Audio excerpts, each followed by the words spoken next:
कृष्ण नाम जपने से क्या होता है और इसकी महिमा का क्या है, आप जानना चाहेंगे तो इस वीडियो को अंत तक जरूर देखें। एक बार एक गांव में बहुत से महात्मा आकर यज्ञ कर रहे थे और वह वृक्षों के पत्तों पर चंदन से श्री कृष्ण नाम लिखकर पूजा कर रहे थे। वह जगह गांव से बाहर थी। वहां एक आदमी अपनी बकरियों को रोज घास चराने जाता था। साधु हवन यज्ञ करके वहां से अब जा चुके थे, लेकिन वह पत्ते वहीं पड़े रह गए। तभी घास चरती बकरियों में से एक बकरी ने वो कृष्ण नाम रूपी पत्ते को खा लिया। जब आदमी सभी बकरियों को घर ले जाकर बकरियों के बाड़े में उनको छोड़ दिया तो सभी बकरियां बाड़े में जाकर मैं करने लगी, लेकिन वह बकरी जिसने कृष्ण नाम के पत्ते को अपने अंदर ले लिया था, वह मैं की जगह कृष्ण कृष्ण करने लगी, क्योंकि उसके अंदर कृष्ण का वास होने लगा था। उसका मैं यानी कि अहम अपने आप ही दूर हो चुका था। जब सब बकरियां उसको कृष्ण कृष्ण कहते हुए सुनती हैं तो वह कहती हैं, यह क्या कह रही हो? अपनी भाषा छोड़कर यह क्या तुम बोल रही हो? मैं बोलो। वो कहती है, कृष्ण नाम की महिमा रूपी पत्ता मेरे अंदर चला गया है, मेरा तो मैं ही अब चला गया है। सभी बकरियां उसको अपनी अपनी भाषा में समझाती हैं, बहुत कुछ कहती हैं, परंतु वह टस से मस ना हुई और कृष्ण कृष्ण रटती रही। सभी बकरियों ने निर्णय किया कि इसको अपनी टोली से बाहर कर देंगे। वह सब उसको सींग और धक्के से मारकर बाड़े से बाहर निकाल देती हैं। सुबह जब मालिक आता है तो उसको बाड़े से बाहर देखता है तो उसको पकड़कर फिर से अंदर कर देता है, परंतु बकरियां उसको फिर से सींग मारकर बाहर कर देती हैं। मालिक को कुछ भी समझ नहीं आता, यह सब इसकी दुश्मन क्यों हो गई। मालिक सोचता है कि जरूर इसको कोई बीमारी होगी, जो सब बकरियां उसको अपने पास नहीं आने दे रही।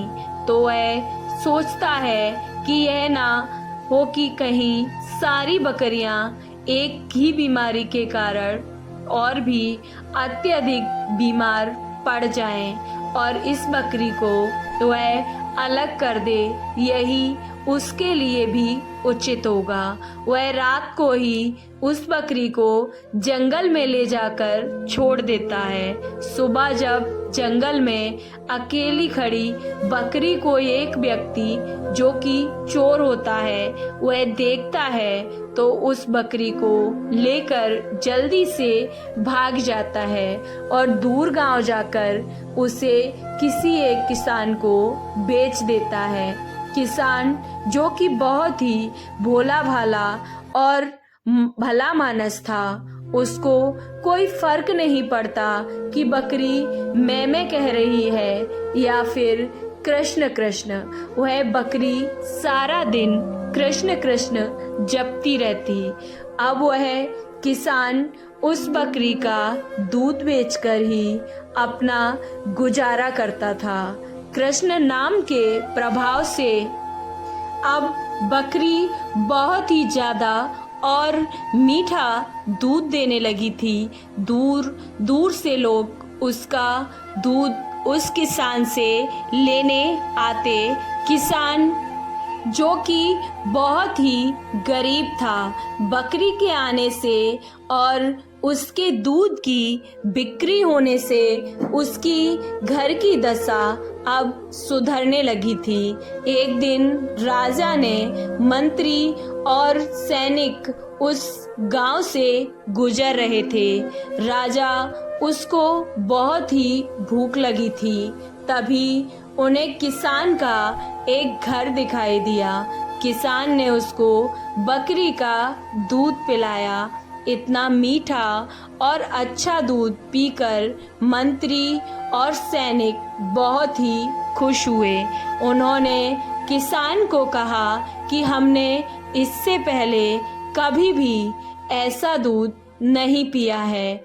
किसान ने कहा, यह तो इस बकरी का दूध है जो कि सारा दिन बस कृष्ण कृष्ण करती रहती है। मंत्री उस बकरी को देखकर और कृष्ण नाम जपते हुए देखकर उसको हैरान रह गए। वो किसान का धन्यवाद करके वापस नगर में राजमहल चले गए। तभी उन दिनों राजमाता, जो कि काफी बीमार थी, बहुत उपचार के बाद भी वह ठीक न हुई।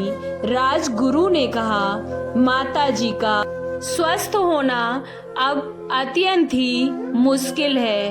अब तो भगवान इनको बचा सकते हैं और कोई नहीं। राजगुरु ने कहा कि अब आप माता जी के पास बैठकर ज्यादा से ज्यादा ठाकुर जी का नाम लो। राजा, जो कि काफी व्यस्त रहता था, वह सारा दिन राजपाट संभालते या फिर माता जी के पास बैठकर राम नाम का जाप करते। नगर में किसी के पास भी इतना समय नहीं था कि राजमाता के पास बैठकर भगवान का नाम ले सके। तभी मंत्री को वह बकरी याद आई, जो कि हमेशा कृष्ण कृष्ण का नाम जप करती थी। मंत्री ने राजा को इसके बारे में बताया। पहले तो राजा को विश्वास न हुआ, परंतु मंत्री जब राजा को अपने साथ उस किसान के घर ले गया तो राजा ने बकरी को कृष्ण नाम जप करते हुए सुना तो वह अत्यंत ही हैरान हो गए। राजा किसान से बोला कि आप यह बकरी मुझे दे दो। किसान अब बड़ी ही विनम्रता से हाथ जोड़कर राजा से बोला कि इसके कारण ही तो मेरे घर के हालात ठीक हुए हैं। अगर मैं यह आपको दे दूंगा तो मैं फिर से भूखा मरूंगा।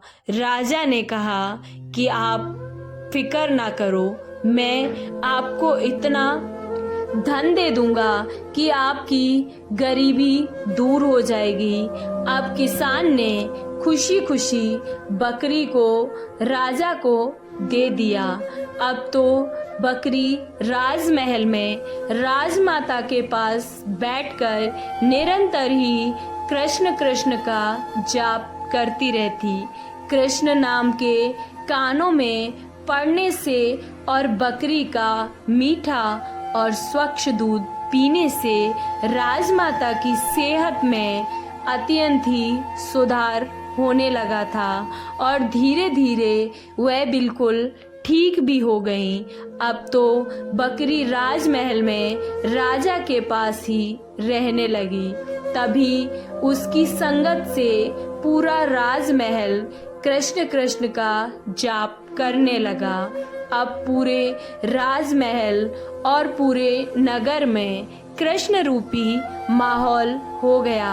एक बकरी, जो कि एक पशु है, कृष्ण नाम की महिमा के प्रभाव से सीधे राजमहल पहुंच गई और उसकी यानी अहम खत्म हो गया। तो क्या हम इंसान निरंतर कृष्ण नाम का जाप करने से हम भव से पार नहीं हो जाएंगे? हमें अपने आराध्य देव की शरण में अवश्य ही जाना चाहिए। आपको ये कहानी कैसी लगी? अच्छी लगी तो कमेंट बॉक्स में जय श्री कृष्णा अवश्य लिखें। वीडियो को लाइक, चैनल को सब्सक्राइब करना ना भूलें। जय श्री कृष्णा, राधे राधे।